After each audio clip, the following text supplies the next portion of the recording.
देखिए, ये तो हम सब जानते हैं कि टाइटानोबोआ जैसे विशालकाय सांप कभी सच में धरती पर मौजूद थे। पर जरा सोचिए, क्या हो अगर मैं कहूं कि आज भी हमारी इस दुनिया में कुछ ऐसे रहस्यमयी जीव हैं जिन्हें सैकड़ों लोगों ने अपनी आंखों से देखा है, लेकिन विज्ञान उन्हें आज भी मानने को तैयार नहीं है। और बस यही वो सवाल है जो हमें इन अजीब और अनसुनी कहानियों की गहराई में ले जाता है। एक ऐसी जगह जहां हकीकत और कल्पना के बीच की लकीर थोड़ी धुंधली हो जाती है। तो चलिए शुरू करते हैं हमारी पहली केस फाइल से। ये कहानी हमें ले चलती है मार्च 1995 में प्यूर्टो रिको, जहां एक गांव में कुछ बहुत ही अजीब और परेशान करने वाला हुआ था। एक सुबह एक किसान के फार्म पर 8 भेड़ें मरी हुई मिली, लेकिन उनकी मौत की वजह किसी को समझ नहीं आ रही थी। अब जो बात हैरान करने वाली थी वो थी उन जानवरों की हालत। उन सब की छाती पर एक गहरा जख्म था, बस एक, और कोई चोट नहीं। लेकिन सबसे अजीब बात तो ये थी कि उनके शरीर में खून की एक बूंद भी नहीं बची थी, जैसे किसी चीज ने सारा का सारा खून चूस लिया हो। कुछ महीने गुजरे और फिर एक चश्मदीद मैडलिन टॉलेंटिनो एक खौफनाक बयान के साथ सामने आई। उन्होंने दावा किया कि उन्होंने करीब 4 फुट का एक जीव देखा है जिसकी पीठ पर नुकीली हड्डियां थीं, और सबसे डरावनी चीज, उसकी बड़ी बड़ी चमकती हुई लाल आंखें थीं। देखते ही देखते ये खबर आग की तरह फैल गई। जल्द ही मैक्सिको और अमेरिका से भी ऐसी ही खबरें आने लगीं। पर वहां जिस जीव का जिक्र था वो बिना बालों वाले किसी कुत्ते जैसा था। वैज्ञानिक मानते हैं कि वो शायद मैंज नाम की बीमारी से पीड़ित भेड़िए थे। लेकिन साल 2000 के बाद प्यूर्टो रिको का वो असली एलियन जैसा जीव अचानक गायब हो गया। अब हमारी दूसरी केस फाइल वो एक ऐसी कहानी है जिसे लोग एक अपशगुन से जोड़कर देखते हैं। ये कहानी है वेस्ट वर्जीनिया के पॉइंट प्लेजेंट के मनहूस मॉथमैन की। ये बात है नवंबर 1966 की एक रात की। एक कपल वर्ल्ड वॉर II के ज़माने के एक पुराने वीरान प्लांट के पास से गुजर रहा था, जब अचानक उनका सामना एक ऐसी चीज़ से हुआ जिसने उनके होश उड़ा दिए। उन्होंने जो देखा वो किसी इंसान जैसा था, पर करीब 8 फीट लंबा था। उसकी पीठ पर 8 से 10 फीट चौड़े पंख थे, और उसकी आंखें बहुत बड़ी और दहकती हुई लाल थीं। कुछ लोग कहते हैं कि वो शायद कोई बड़ा उल्लू रहा होगा, लेकिन उस कपल का कहना था कि उस जीव ने कुछ देर तक उनकी कार का पीछा भी किया था। अगले 1 साल तक मॉथमैन को देखे जाने की घटनाएं होती रहीं, और ज्यादातर उसे सिल्वर ब्रिज के आसपास ही देखा गया। और बस यहीं से इस कहानी में एक बहुत ही दुखद मोड़ आता है।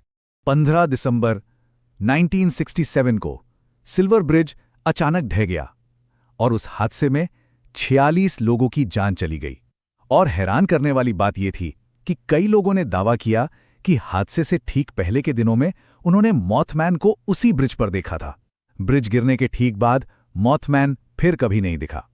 चलिए अब बात करते हैं शायद दुनिया के सबसे मशहूर और सबसे ज्यादा खोजे जाने वाले रहस्यमयी जीव की, जिसे हम बिगफुट और येती के नाम से जानते हैं। तो ये जो नाम है बिगफुट, इसकी भी अपनी एक कहानी है। ये नाम 1958 में सामने आया जब जेरी क्रू नाम के एक लकड़हारे को कैलिफोर्निया के घने जंगलों में जमीन पर एक बहुत बड़े पैर का निशान मिला। और उसे बिगफुट क्यों कहा गया? क्योंकि जेरी को जो पैर का निशान मिला था वो था पूरे 24 इंच लंबा। जी हाँ, 24 इंच। ये किसी भी इंसान का तो हो ही नहीं सकता था। अक्सर लोग बिगफुट और यति को एक ही समझ लेते हैं, पर इन दोनों में एक बड़ा फर्क है। कहा जाता है कि बिगफुट भूरे या काले रंग का होता है और जंगलों में रहता है, जबकि यति के शरीर पर सफेद बाल होते हैं और वो बर्फीले पहाड़ों में पाया जाता है।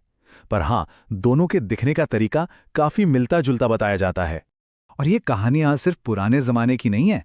हाल ही में 2022 में एंड्रयू नाम के एक टिकटॉकर ने कनाडा के एक पहाड़ पर एक विशालकाय इंसान जैसे जीव का वीडियो पोस्ट किया, जो वायरल हो गया। 1 महीने बाद उसने एक और वीडियो डालकर कहा कि वो सब झूठ था, लेकिन लोगों ने देखा कि वो बहुत डरा हुआ था। अपनी आखिरी पोस्ट में उसने सिर्फ इतना कहा, मैंने जो भी दिखाया और बताया था वो सब सच था।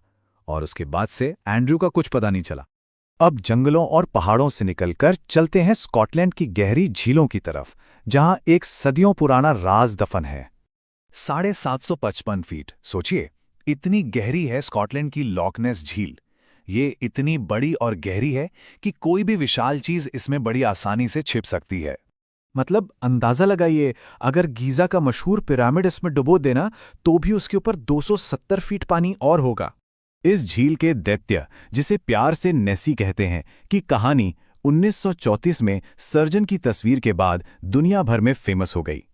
इस तस्वीर को देखकर सबने यही कहा कि ये जीव तो डायनासोर के जमाने के एक समुद्री जानवर प्लेसियोसॉर जैसा लगता है, जो कि करीब 6 करोड़ 60 लाख साल पहले ही विलुप्त हो गए थे। और अब हमारी आखिरी केस फाइल, और सच कहूं तो यह सबसे दुखद कहानी है। ये एक ऐसे जीव के बारे में है जो सच में है, पर हमारी ही आंखों के सामने एक मिथक बनता जा रहा है। मिलिए साओला से, जिसे एशियाई यूनिकॉर्न भी कहा जाता है। लेकिन ये कोई कहानी नहीं, ये एक असली जीता जागता जानवर है, धरती पर मौजूद सबसे दुर्लभ और शर्मीले स्तनधारियों में से एक। इतना दुर्लभ कि ये सचमुच एक जीती जागती कहानी बन चुका है। और ये एक दिल तोड़ने वाली सच्चाई है। वैज्ञानिकों का मानना है कि आज पूरी दुनिया के जंगलों में 15 से भी कम साओला बचे हैं। इसे आखिरी बार 2013 में देखा गया था। हम अपनी ही जिंदगी में एक असली जीव को एक मिथक में बदलते हुए देख रहे हैं। और बस यहीं पर आकर एक बड़ा सवाल खड़ा होता है, चुपकाब्रा से लेकर मॉथमैन और साओला तक। जब कोई जीव हमें दिखना बंद हो जाता है, तो क्या वो बस एक कहानी, एक मिथक बन के रह जाता है? इस सब से हमें क्या समझना चाहिए?